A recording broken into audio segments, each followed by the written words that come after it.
നമസ്കാരം പ്രിയമുള്ളവരെ, എല്ലാവർക്കും പുതിയൊരു വീഡിയോയിലേക്ക് സ്വാഗതം. അപ്പോൾ ഇന്ന് ഒരു സന്തോഷ വാർത്ത നിങ്ങളുമായിട്ട് അറിയിക്കാൻ വേണ്ടിയിട്ടാണ് ഈ വീഡിയോ ചെയ്യുന്നത്. നമ്മുടെ കൊട്ര നിവാസികൾക്ക് ഉള്ള ഒരു സന്തോഷ വാർത്തയാണ്. ഇവിടെ ഒരു ജനകീയ ആരോഗ്യ കേന്ദ്രം വരാൻ പോവുകയാണ്. നമ്മുടെ മെമ്പർ മുൻകൈയെടുത്ത് കേന്ദ്ര സർക്കാരിൻ്റെ ആയുഷ്മാൻ ഭാരത് പദ്ധതി ഉൾപ്പെടുത്തിയിട്ടുള്ള ഒരു ആരോഗ്യ കേന്ദ്രമാണ് ഇവിടെ വരാൻ പോകുന്നത്. കൊട്ര നിവാസികളുടെ ഒരു ചിരകാല സ്വപ്നം തന്നെയായിരുന്നു. എന്തായാലും അത് ഇപ്പോൾ സാക്ഷാത്കരിക്കാൻ പോവുകയാണ്. അതിനുള്ള വസ്തു ഏറ്റെടുപ്പുകളെല്ലാം നടന്നു. ഇവിടെയാണ് ആരോഗ്യ കേന്ദ്രം വരുന്നത്.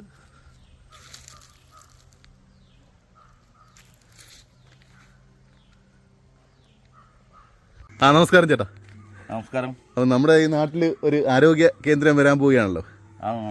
ഓക്കെ, അതിനെപ്പറ്റി എങ്ങനെയാണ് കൊട്ര നിവാസികൾക്ക് എന്താണ് പറയാനുള്ളത്?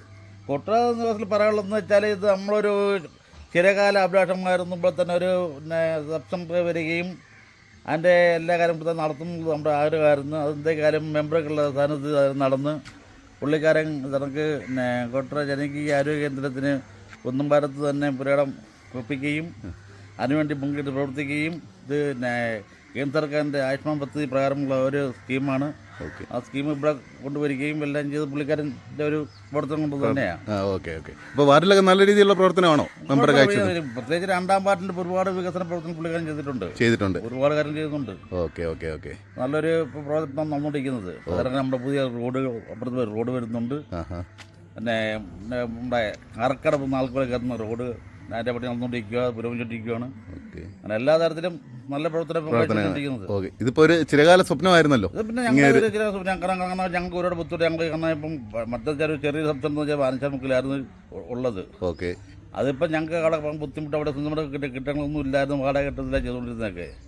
അതിപ്പോൾ നമുക്ക് ഇവിടെ ഒരു സ്വന്തമായിട്ട് ഒരാൾ വസ്തു കൊടുക്കുകയും ആ വസ്തു പിന്നെ മെമ്പറുടെ മുൻകൈ എടുത്തുകൊണ്ട് അത് വാങ്ങിക്കുകയും അത് തന്നെ ഒരു സബ്സിഡി കെട്ടുകയും നല്ലൊരു കാര്യം തന്നെയാണ്. നല്ലൊരു കാര്യം തന്നെ. എല്ലാവർക്കും സന്തോഷം. നല്ല സന്തോഷം. കൂടുതൽ വിശേഷങ്ങളുമായി വീണ്ടും കാണാം. നന്ദി, നമസ്കാരം.